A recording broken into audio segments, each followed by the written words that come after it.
Assalamu alaikum wa rahmatullah.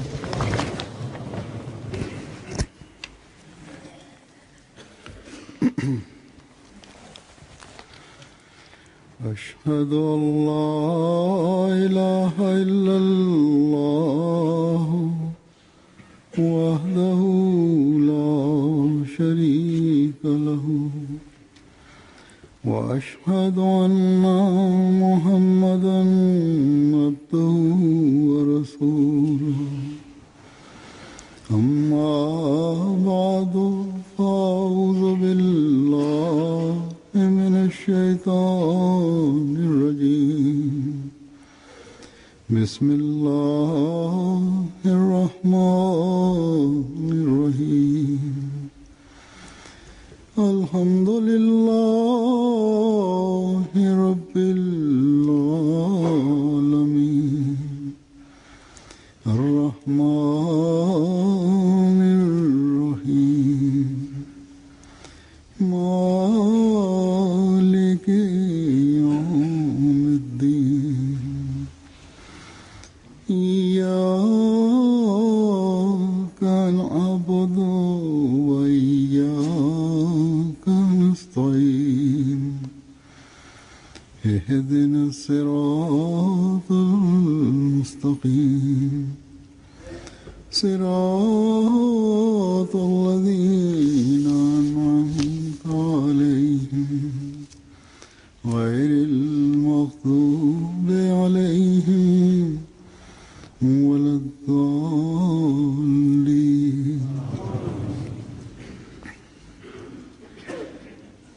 हज़रत मसीह मौऊद अलैहिस्सलाम Bismillahirrahmanirrahim. दुआ की हकीकत बयान Obećani Mesija alejselam एक जगह फरमाते हैं objašnjavajući o ibadetu na jednom mjestu on kaže कि जैसे ovo je također दुनिया की राह में neophodno कोशिश करता है एक इंसान kao što osoba za ovo svjetske stvari ulaže ogromne napore, Punjabi में एक मिसल है tako u ime Allaha treba da uloži svoj najveći napor. और ऐसो मंगन जा फरमाया लोग कहते हैं कि दुआ करो I rekao je दुआ करना मरना होता है I इस पंजाबी मिसरे के ljudi यही kažu मानी da klanjaju namaz, zapravo namaz treba da bude kao da umiru. Značenje ove Pandžabi strofe izreke je zaista और इसका बड़ा da onaj koji यही होता klanja है treba da कि osjeća इंसान एक तरह kao मर da je जाता umro.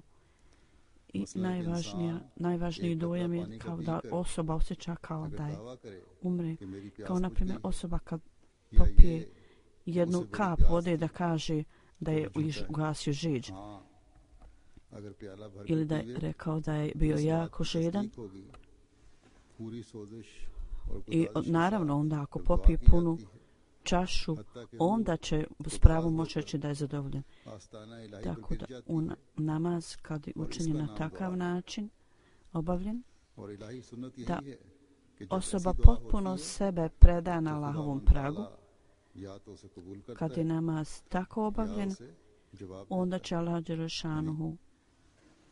ili कबूलियत होगी इस prihvatiti दुआ की या फिर खुदा बता takav देता है namaz ili कि odgovoriti नहीं na to. ये दुआ इस तरह में Allah कबूल नहीं होगी Đelešanuhu će ili बस prihvatiti ये takav दुआ namaz की ili će हकीकत reći है da takav namaz nije prihvaćen. खुशकिस्मत हैं वो लोग To je जो stvarnost u vezi सिर्फ namaza. सच्ची Sretni दुआ su नहीं oni करते ljudi बल्कि koji ne obavljaju namaz na अल्लाह ताला पर ceremonijalan način. कामिल ईमान Umjesto रखते हुए toga treba da ये imaju ईमान रखते puno हुए कि povjerenja u अल्लाह Allaha ताला दुआएं कबूल Đelešanuhu करता है i और फिर vjeruju da Allah इस ईमान के साथ sigurno gleda मुकम्मल namaz, तौर gleda पर osobu namazu. डूब कर I u दुआ svom करते हैं namazu oni अल्लाह ताला से potpuno se pokore, potpuno se izgube u किसी मामले predmetu में मदद namaza, u रहनुमाई temi namaza i u toku परेशानी हो namaza. या अपनी परेशानियों का हल I onda करवाना ako neko traži pomoć ili uputu तो od Allaha ili neko या želi da अल्लाह neke ताला stvari के njegove budu फजलों का वारिस riješene, बनना हो da ये सब postanu बातें primaoci Allahovih उसी blagoslova, वक्त होती हैं sve जब अपनी ove तमाम stvari तर se ताकतों događaju samo u और slučaju इस्तिदादों के साथ kad अल्लाह uložite ताला najveće napore i svu svoju के snagu u आगे to. झुका जाए उसके हुजूर दुआएं की जाएं I kad potpuno आज se u तक मेरा यही cijelosti तजुर्बा है pokorite Allahu कि Đelešanu. फिर खुदा ताला ऐसी दुआओं को सुनता है। onda ako su namazi ovako učinjene, onda Allah sluša जो अगर दुआ मांगने namaze वाले i Allah की odgovara na इजाजत ना takav भी हो, način तब भी i upućuje तस्कीन के समान osobu, iako to možda nije u skladu s onim što osoba očekuje, Allah na zadovoljavajući način odgovara i upućuje osobu. Objašnjavajući o namazu, mislim da li sam na mjestu kaže, namaz je predivna stvar. Vrlo je žalosno i tužno da oni koji klanjaju namaz ne znaju etikete namaza u ovo doba. I ljudi koji klanjaju namaz u ovo doba, oni napuštaju puteve koji su putevi prihvatanja namaza. Obećan Mesija je rekao, stvarnost namaza je da ljudi potpuno su neupoznati sa stvarnošću namaza i neki ljudi uopšte ne vjeruju u to, potpuno su udaljeni tu. Isto od toga, stvarnost je da namazi zbog zanemarivanja važnosti namaza, onda njihov namaz nije u istinskom smislu namaz kakav treba da bude. Jer ako ljudi ne znaju etikete namaza, onda njihov namaz ne može biti primjen. Onda bi se je rekao, činjenica je da stvarno značenje namaza je da ako nije učinjen na takav način, onda to postaju ljudi koji su najgori i njihov namaz je kod Allaha nije primjen i oni, iako klanjaju namaz, postepeno postaju kao ateisti. A Allah dželešanuhu ne smije osoba imati nikakvo loše mišljenje o Allahu, niti napustiti Allahove atribute, niti stvarnost o namazu. Hazret Mesih Maud alejhi selam, on je imao ovako stvarno razumijevanje i shvatanje o namazu i on je nama podario ovo znanje. I više od svega drugo, on je dao ovako razumijevanje svojim prvim ashabima i prenio to nama.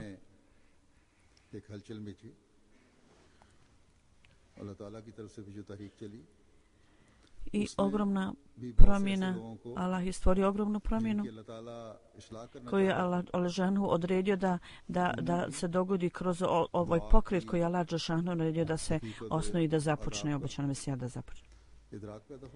I on je imao stvarno razumijevanje i shvatanje o namazu i on je prenio to ljudima i tako je shvatanje stvorno u srcima ljudi. I obećan Mesija je još više bio ojačan od Allaha. Ljudi koji su bili u njegovo vrijeme, imali korist od njegovog prisustva, oni su razumjeli stvarnost namaza i Allah im je pokazao primjere primanja namaza.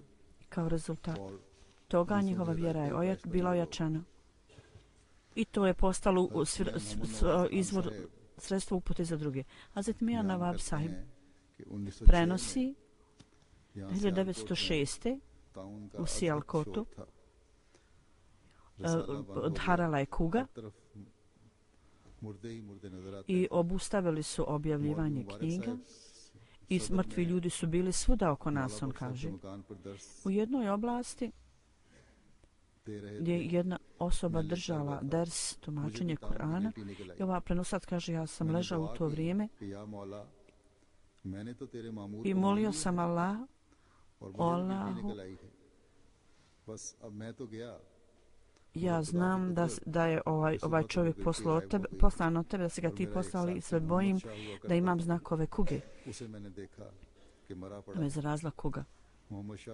Onda sam vidio osobu mrtvu pored sebe.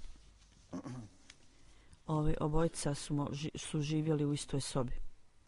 Međutim, on je poslije prevazišao, ozdravio i nije više imao znakova kuge. Sljedeći prenosilac prenosi: jedan put pješke iz Gudžurata sam išao u Kašmir i klanjao sam namaz u džungli.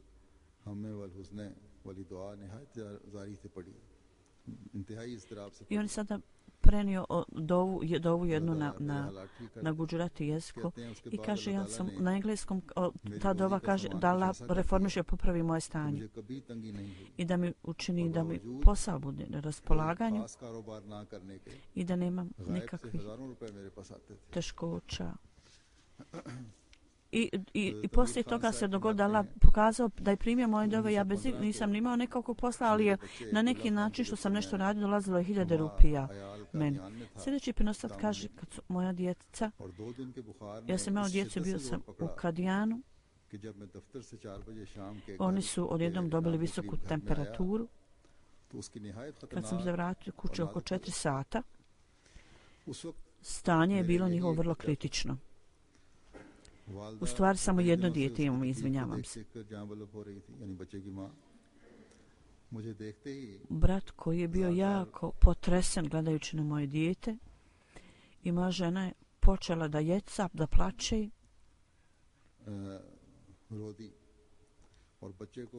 Čime je vidjela i donijela meni dijete. Bilo je jako toplo i kuća je bila vrlo uska. Mi smo bili sami tu i to još nama problem naš izgledao veći. I neki ljudi su još činili situaciju gorom za nas. Bili smo jako zabrinuti. Ja sam gledao na dijete, stavio ga pored svoje strane. Njegovo stanje je bilo kritično, ja sam bio bespomoćan. I jednostavno su mi suze tekle iz očiju.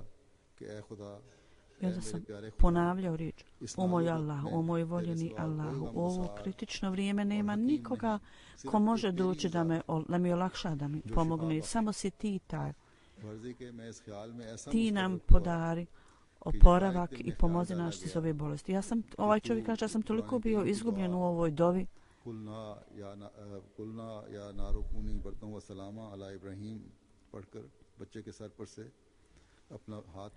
I kaže, ja sam stalno ponavljao ovu dovu. I rečeno mi je da učim ovu dovu i da rukom pređem od čela do dna. Ja sam plakao. Ja sam učio tako dovu i tako sam činio. Onda, za nekoliko minuta temperatura je otišla i narednog dana je bio bolji, za 4-5 dana se potpuno oporavio, moje dijete se potpuno oporavio. Hazrat Chaudhry Khan Sahib kaže, kad je u klinici u Šiarpuru, ja sam bio tamo na liječenju dugo vremena, uprkos što su 3 puta operisali moje noge, još uvijek nisam ozdravio. Jednog dana jedan učitelj doveo neku medicinsku sestru. Ona je rekla, ako dozvolite, mi možemo amputirati vašu nogu. Tako je bila situacija, imao sam gangrinu. I ona je to predložila da ne bi bolest se raširila. Ja sam konsultovao sva članove porodice. Onda je ovaj vodeći doktor rekao, gospođa doktor zapravo, odvela me u odvojenu sobu gdje je trebao da mi amputiraju nogu, da mi održu nogu.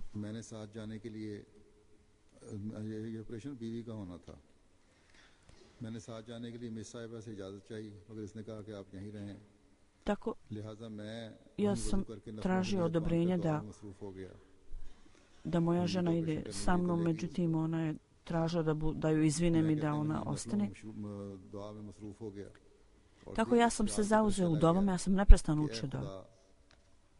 Na pamet mi je došla ideja da kažem, o moj Allahu,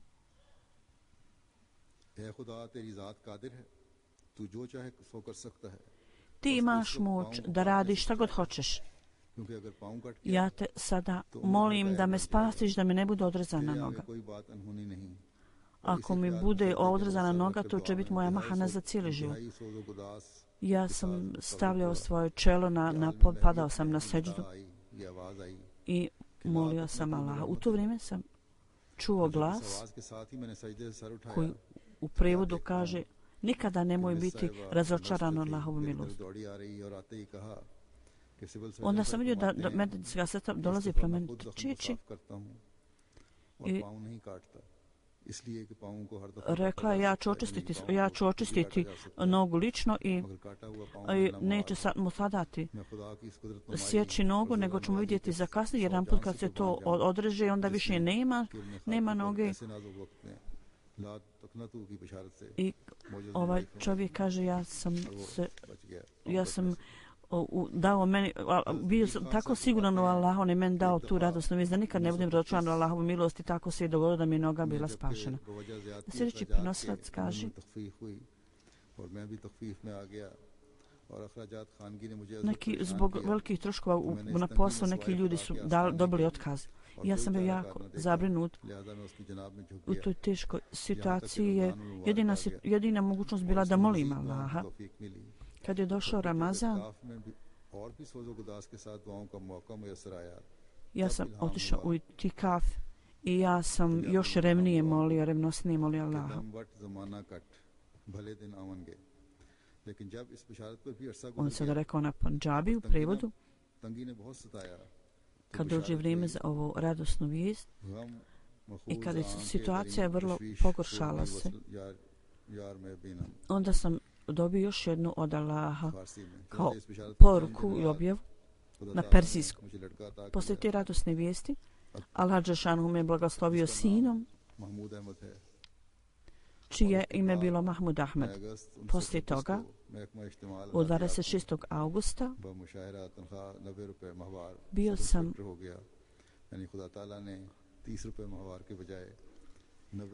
bio sam zaposlen u vladinoj službi i umjesto 20 rupija da imao sam platu 90 rupija. Dobio sam platu 90 rupija. Sljedeći prenosilac kaže u pogledu svog putovanja zajedno. On spominje, kaže, obodvojica nas bili smo Ahmedi i stigli smo u Kadijan. Ovaj put koji smo vidjeli prvi put da je bilo jako puno ovih bilo je puno ljudi takvi da smo bili jako loš uticaj smo imali. Bilo je mrtvi ljudi po putu zapravo i bilo je kao groblje usput. Izgledalo je. I mi smo išli ovim putem. Kad smo stigli u Kadijan, tamo boravili smo u kući za goste. Onda smo otišli u Hazret Muslima Maud alejhi selam na vrhu kuće. Jer sa strane džamije, čini mi se, on je tamo sjedio i još su ashabi neki sjedili skupa s njim. Jedan od njih je bio Maulvi Hakim Nurdin sahib i još ne jedan. Čodi sahib me je predstavio obećanom Mesiji. Ja sam dao doprinos nešto novaca što sam imao, obećanom Mesija je to uzeo. I onda sam ja dao zavjet bajata na rucu obećanog Mesija alejhi selam, onda smo išli na namaz. I onda smo otišli od obećanog Mesija alejhi selam, otišli smo za Batalu i od Batale na željeznicu. Otišli smo u Batala grad prije toga.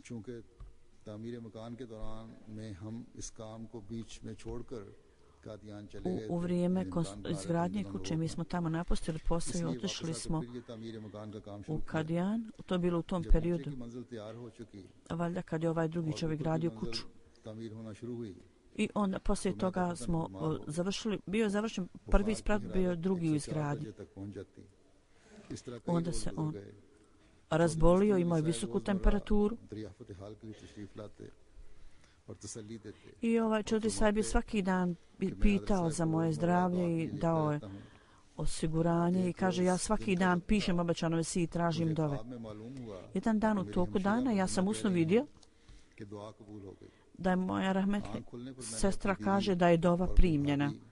Kad sam se probudio, kad sam ustao, rekao sam ženi i drugoj rodbini da je moja sestra malo prije toga stajala pred mene i rekla da je dova primljena.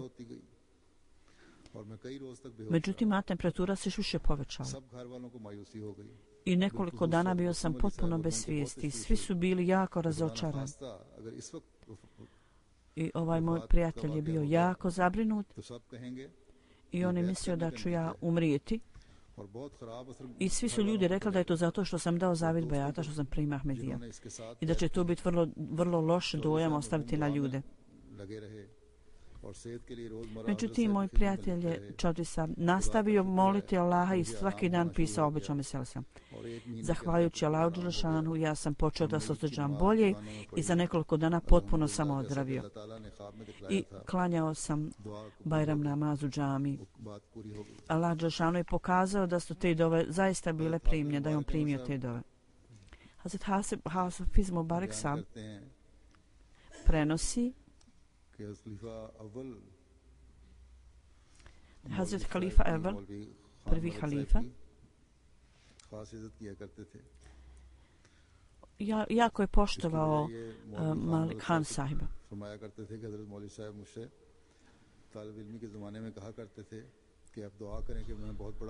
Kaže u toku, prenosac kaže u toku mojih školskih dana, on je rekao meni da trebam postati vrlo poštovana osoba i da povećam svoje religijsko znanje. Ja sam molio Allaha i činio dove za molvi sahibi. Vidio sam znak primanja mojih dova.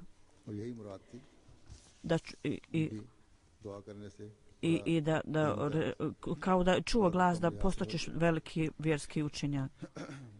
Tako da je postigao vrlo visoki položaj u vjerskom polju. Sljedeći prenosac kaže predskazanja Hazreti Mesih Maud alejselam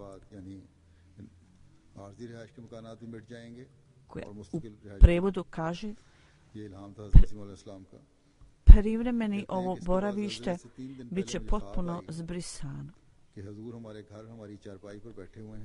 I 3 dana prije zemljotresa ja sam vidio da obično se sjedi u kući i ja sam mu rekao da me ljudi iz mog sela jako uznemiruju i obično se je rekao ja uvijek kažem istu stvar da mu je rečeno, to je da mu je rečeno u snu da će mjesto biti potpuno zbrisano i rekao je molim te čini posebno dovu za mene.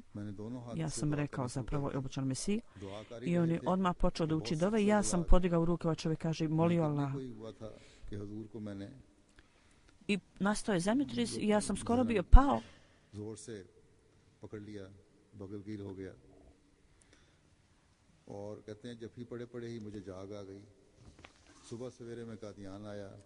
I sanjao sam obećanog Mesiju i jako sam ga stisnuo i tako sam se probudio. Ujutru sam otišao za Kadijan i obećan Mesija bio u šetnji na polju. On rukovao se s nama i ja sam rekao da želim prenijeti svoj san i ja sam pred svima njima, pred svim ljudima prenio sam. Obećan Mesija je rekao ti ćeš biti spašen. 3 puta je rekao ti ćeš biti spašen, ti ćeš biti spašen. Poslije toga je harala kuga, moja žena i moja kćerka. Oba dvije su imale kugu i jako je mnogo ljudi svaki dan umiralo. Ako ja umrem, mislio sam se ko će klanjati moj dženaz. Ljudi su mi tako govorili, ako umreš ko će klanjati dženaz, ja sam rekao, pustite vi moju stvar kod Allaha. और उठाने वाला और उसल देने वाला भी कोई नहीं उस वक्त मेरे पास संतरे थे वो छील कर अपनी बीवी के मुंह में डालता रहा u to vrijeme ja sam imao neke oranže, naranđe i počeo sam stavljati usta moje žene i poslije toga još opala joj temperatura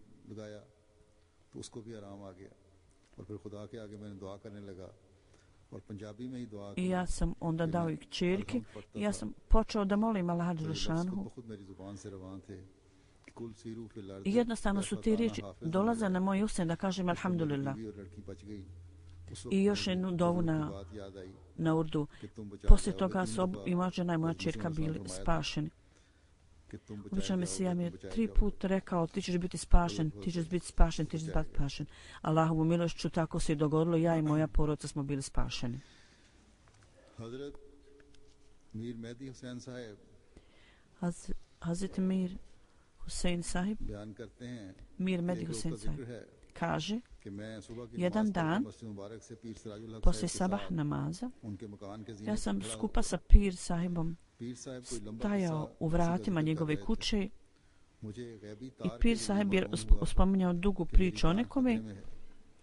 Ja मुझे sam एहसास imao हुआ। obavještenje da će मैं इन अयाम में हज़रत साहब के osjećanje दरबार da je moj život u opasnosti. मैं वहां से भागा। U to vrijeme ja sam stajao kao čuvar na vratu Moćanog Mesije. Ja sam odmah otrčao i Soneri sahib je također ulazio. Hazret Mesih Maud alejhi selam je sišao ni stepence i pitao je li Molvi Husein tamo. Jedan čovjek je rekao ne, on nije ovdje. On je u radu. I pitao je za mene, onda sam rekao jesti, ja sam ovdje. I dao mi je nalog nađi ajet o ovom posebnom predmetu i nabilježi. U to vrijeme ja sam bio jako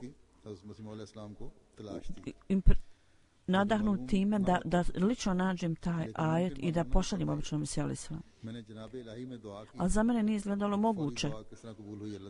Za to vrijeme to za mene nije izgledalo moguće. Kako je Allah dželešanu brzo primio moje dove, ja sam stajao u vratima i molio Allah da mi pokaže taj ajet da ja to brzo nađem. I otvorio sam Kur'an i upravo našao ajet koji je običan Mesija tražio i odmah sam mu to pokazao.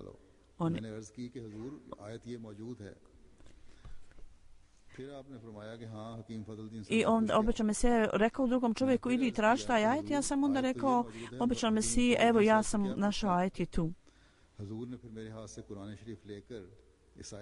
Zašto treba da idem kod tog i tog čovjeka? Ja sam našao, imao sam Kur'an tu. Običan Mesija je rekao da to je taj ajet. I otišao na sprat. Hazret Hafiz Gulam Resul sahib prenosi ja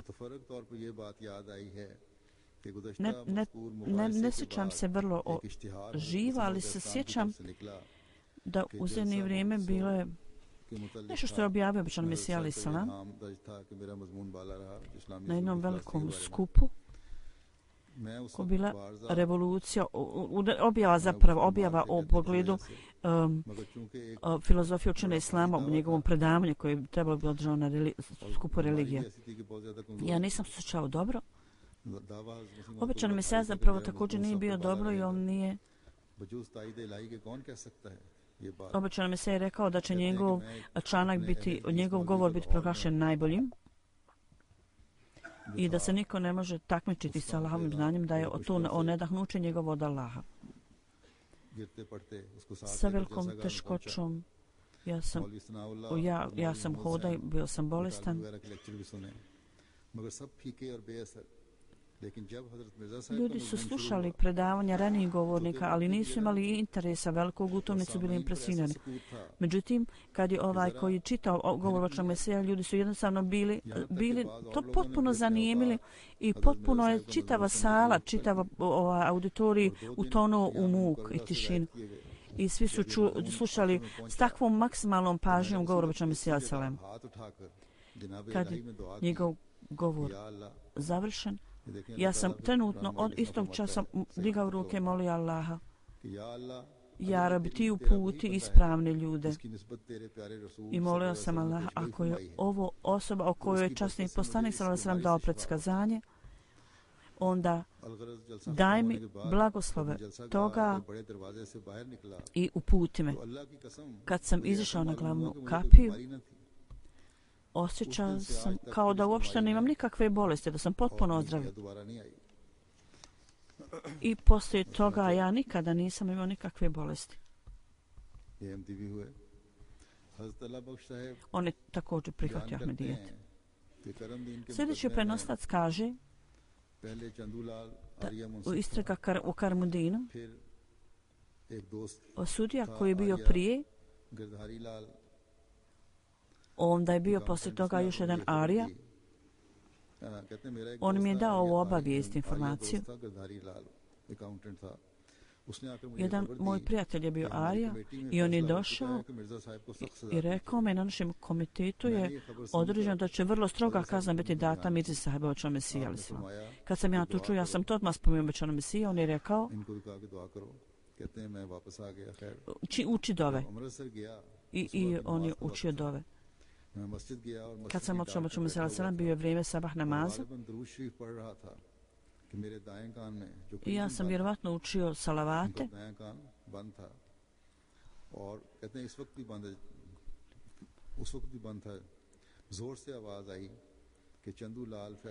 Moje desno uho je potpuno gluho i sada je gluho, međutim ja sam vrlo jasno čuo glas da kaže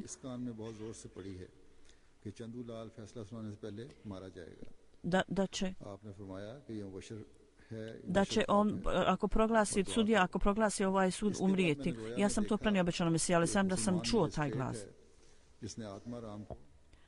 Onda smo čuli da je musliman sudija došao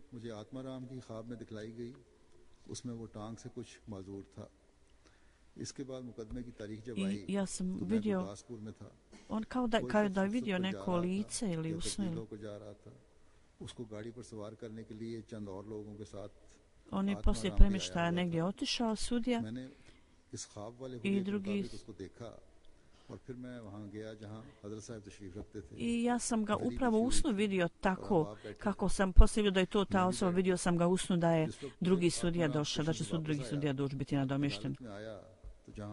Ja sam došao sa vozne stanice i pravo došao na sud gdje se odvija sudski proces.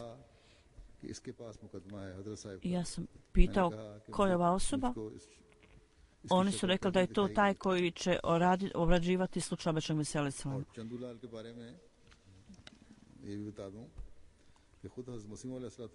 U pogledu Čendulala, da je obećan Mesija alejhi selam također bio obaviješten o tome. Kad je neko rekao da će Čendula staviti obećanog Mesiju u zatvor,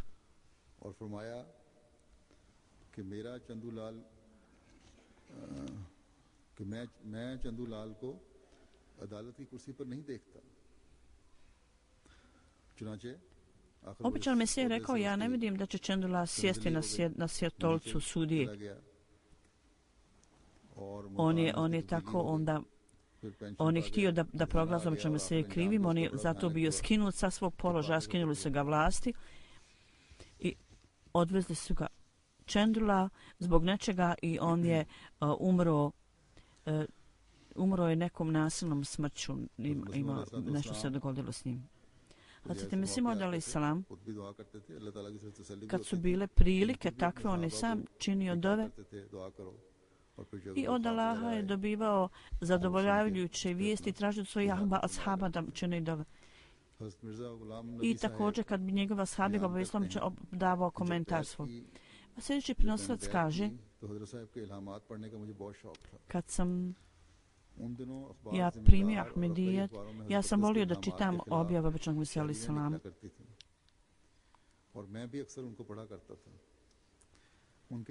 I on je objavljivao ove objave i ja sam ih čitao. Rezultat toga je bio da u pogledu prirode objava, kad su novine protivnika spominjale ove objave u svojim novinama, oni su komentirali vrlo loše, vrlo ružnim jezikom. Jedan dan ja sam molio Allaha i molio sam Allah, ja ne mogu da razumijem šta je s ovim ljudima, zašto oni ovo rade. Poslije toga sam zaspao i kao da je konj došao s neba, sanjao sam i njegova boja je bila vrlo svijetla i da svjetlo jako izlazi iz njega. I rečeno mi je, ovo je znak tvoga vođe. Uskoro će njegovo svjetlo doseći nebo i stići do udaljenih zvijezda. Poslije toga ovaj znak koji je značio zvijezdu, spomenuto je u knjizi Snova i vizija obećanog Mesija alejhi selam. Obećan Mesija ovoj stvari je rekao da Poslije toga način kako je ova predskazanje ispunjeno je u pogledu svijetle zvijezde da 1907. godine 25.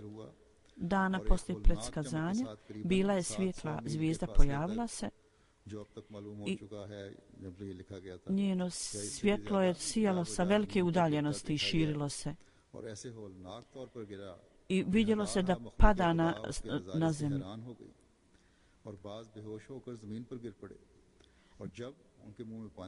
Da su svi bili zapanjeni tim prizorom. I neki ljudi su čak izgubili svijest. Neki ljudi su vjerovali da je to kao snop svjetla, vatre.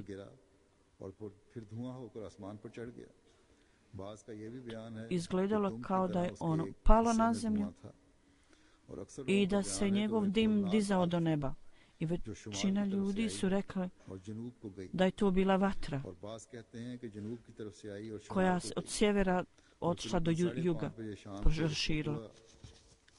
U 5:30 sati uveče taj se događaj dogodio. Tako na ovaj način Allah Đelešanuhu je poslije namaza pokazivao sahabačkom veselama neke znakove i to je postalo sredstvo povod ojačanja njihove vjere. Dakle, za primanje ibadeta i namaza Allah Đelešanuhu pokazuje znakove i tako ojačava vjeru. I njegove sahabi i ostale bili su tim ojačani i osvjetljeni. Oni su stekli shvatanje o etiketu namaza. I tako i mi treba da molimo Allaha da i nama Allah Đelešanuhu svima dadne tako razumijevanje i da nam Allah Đelešanuhu također pokaže svijetle znakove primanja namaza i da svaki od nas bude vrlo snažan u svojoj vjeri i u vjeri obećanog Mesija alejhi selam i da imamo poseban odnos sa Allahom Đelešanuhu. Ovo je dova koju svi Ahmedi treba da uče. I ovaj objava koju sam ranije spomenuo, da je svijet privremeno boravište i da ćemo svi morati otići s nama. Stanje svijeta i strah od trećeg svjetskog rata je prisutan, da Allah Đelešanuhu zaštiti svakog Ahmedi muslimana i da zaštiti cijelo čovječanstvo i da budu Allah ukloni ove uništenja i ove strah od uništenja. Za nekoliko dana ja odlazim u Ameriku na dželsu, da Allah blagoslovi dželsu neki. U Pakistanu je život ljudima i Ahmedi muslimana pogotovo učinjen vrlo bijednim. Da Allah kazni sve ove ljude koji stvaraju nered, da Allah im Allah pokaže znak koji će biti znak istinitosti Ahmedijata i da Allah zaštiti sve Ahmedi muslimane gdje god da su od svih vrsta od opasnosti i štete.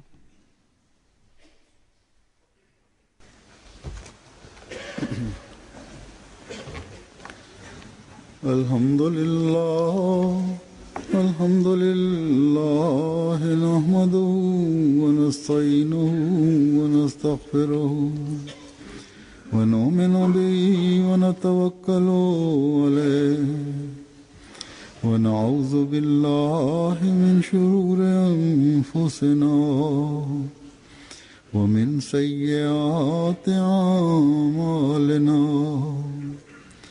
من يهده الله فلا مضل له ومن يضلل فلا هادي له ونشهد أن لا إله إلا الله ونشهد أن محمدا عبده ورسوله عباد الله رحمكم الله إن الله يأمر بالعدل والإحسان والإحسان وإيتاء ذي القربى وينهى عن الفحشاء والمنكر والبغي يعظكم لعلكم تذكرون اذكروا الله يذكركم وادعوه يستجب لكم ولذكر الله أكبر.